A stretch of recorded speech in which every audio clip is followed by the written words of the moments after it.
हिमालयात गढवाल आणि कुमाऊ असेही दोन प्रदेश आहेत. वेगवेगळ्या डोंगरांच्या प्रदेशांना ही नावं आहेत. या डोंगरदऱ्यांनी जंगलांनी नटलेल्या प्रदेशात एक लोककथा प्रसिद्ध आहे. म्हणजेच गढवाल आणि कुमाऊच्या लोकांमध्ये परंपरागत म्हणजे अगदी खापरपंजोबांपासून ही गोष्ट चालत आली आहे.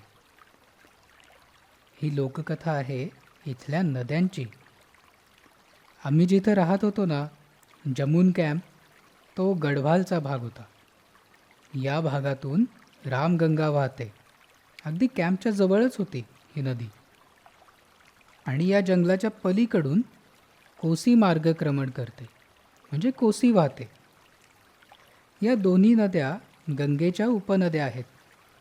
म्हणजेच गंगा नदीहून लहान आहेत आणि त्या गंगा नदीला पुढे जाऊन मिळतात. म्हणून या नद्यांना गंगेच्या मुलीच म्हणलं या लोककथेत. चला, आता तुम्हाला ही लोककथा ऐकवतो हां. एकदा गंगा आणि तिच्या कोसी आणि रामगंगा या मुली एकत्र खेळत होत्या. कोसी आणि रामगंगेनी खेळता खेळता हट्टच धरला, आत्ताच्या आत्ता फिरायला जाऊ, आत्ताच्या आत्ता, लगेच जाऊ. इथे हिमालयात बर्फात खेळून खेळून आम्हाला फार कंटाळा आलाय, आम्हाला लगेच फिरायला घेऊन चल.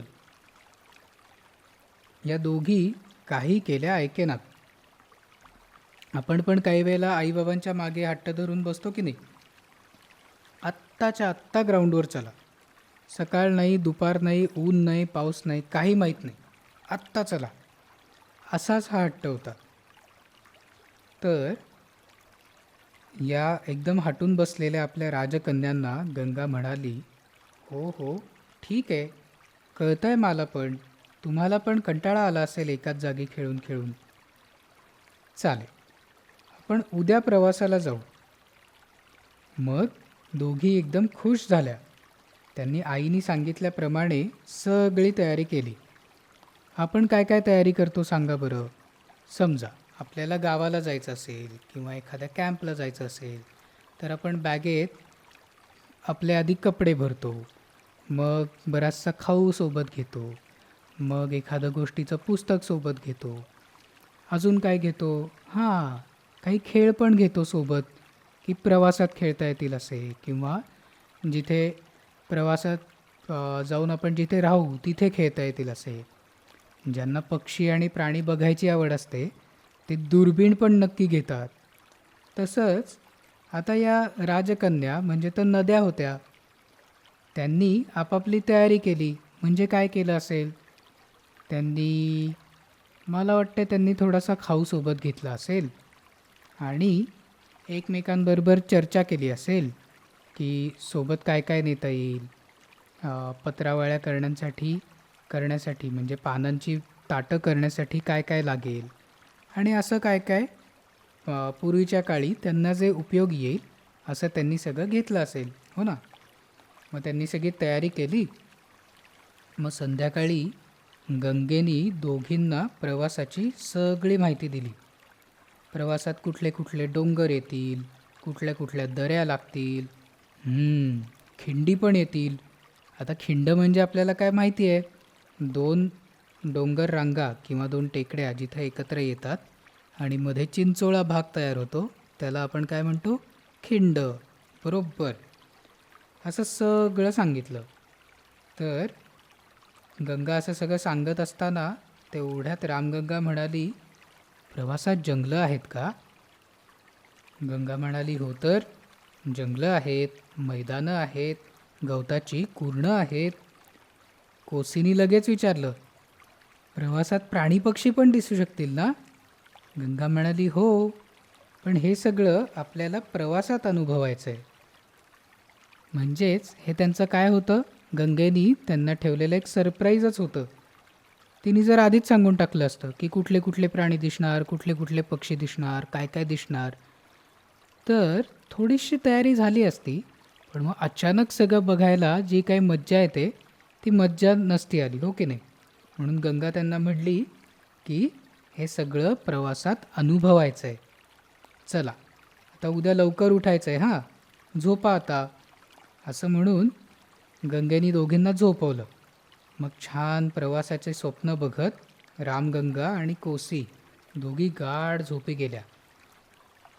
दुसऱ्या दिवशी तिघींनी प्रवासाला सुरुवात केली. वाटेत देवदार, भूर्जपत्र अशी झाडांची वनं आली. मग दुसऱ्या दिवशी हिरव्या कुरणांचा प्रदेश आला आणि असंच पुढे चालत चालत राहिल्यावर तिसऱ्या दिवशी गढवाल या प्रदेशाच्या डोंगर रांगा आल्या. इथं साल, आंबा, हळदू, उंबर म्हणजे काय, गुलर. आपण ऐकलंय ना, गुलर का लड्डू चोर, तेच ते उंबराचं झाड. जांभूळ अशी वेगवेगळी झाडं होती. त्याचबरोबर धनेश, तांबट, कोतवाल, सातभाई, चिमण्या असे कितीतरी पक्षी होते. आणि कोसीला तर हत्ती पण दिसले, सांबरं दिसली. चितळं पाहताना तिला खूप मज्जा वाटली. आणि एके ठिकाणी तर साळींदर पण दिसलं. आणि माकड, वानर, लाल तोंडाचं माकड अशी माकडं पाहून पण खूप गंमत वाटली. मग गंगेने ठरवलं की आज इथे मुक्काम करूयात. अशा छान जंगलाच्या जागी मुक्काम केला तर आपल्याला खरंच मज्जा येते की नाही.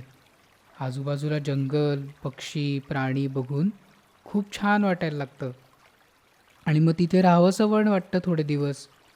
मग गंगा म्हटली आज इथे राहूयात. मग तिघींनी थोडा वेळ विश्रांती घेतली. मग थोड्या वेळाने फळं खाल्ली, सोबत आणलेला मध खाल्ला. मग गंगेनी तिच्या मुलींना म्हणजे कोसी आणि रामगंगेला सांगितलं की उद्या आपण एक गंमत करूयात. पुढच्या प्रवासाच्या खाणाखुणा अगदी सोप्या आहेत, रस्ता पण तुम्हाला व्यवस्थित लक्षात आला आहे. तर उद्या आपण आपापलं उठायचं आणि मग आपापला प्रवास करायचा. म्हणजे जे कोणी पहिले उठेल त्यांनी आपली एक दिशा पकडायची आणि प्रवासाला सुरुवात करायची.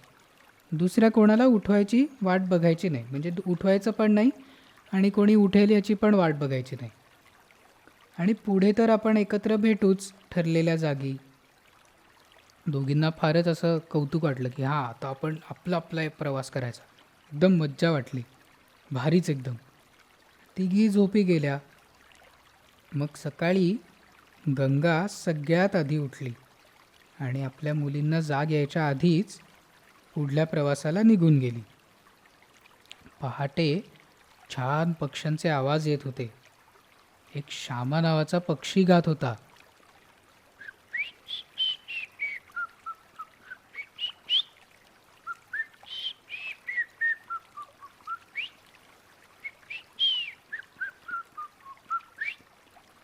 छान शीळ मारत होता. या आवाजाने रामगंगेला जाग आली. रामगंगा हळूच उठली आणि पुढच्या जंगलाच्या प्रदेशातून चालायला लागली. आणि सगळ्यात उशिरा म्हणजे दिवस उजाडल्यावर कोसीला जाग आली. कोसीला उठायला उशीर झाला होता. गंगा आणि रामगंगा आधीच निघून गेल्या होत्या प्रवासाला. मग सोबत कुणीच नाही असं बघितल्यावर कोसीला थोडीशी भीती पण वाटली. जरी गंगेने सांगितलं होतं की आपापला प्रवास करायचा, तेव्हा तर सगळं छान होतं. तेव्हा तर वाटलं होतं वा वा मज्जा येईल एकटं एकटं जायचं. पण आता सोबत कोणीच नाही, आई पण नाही आजूबाजूला, आपली ताई पण निघून गेली. असं म्हणून कोसी जरा घाबरली.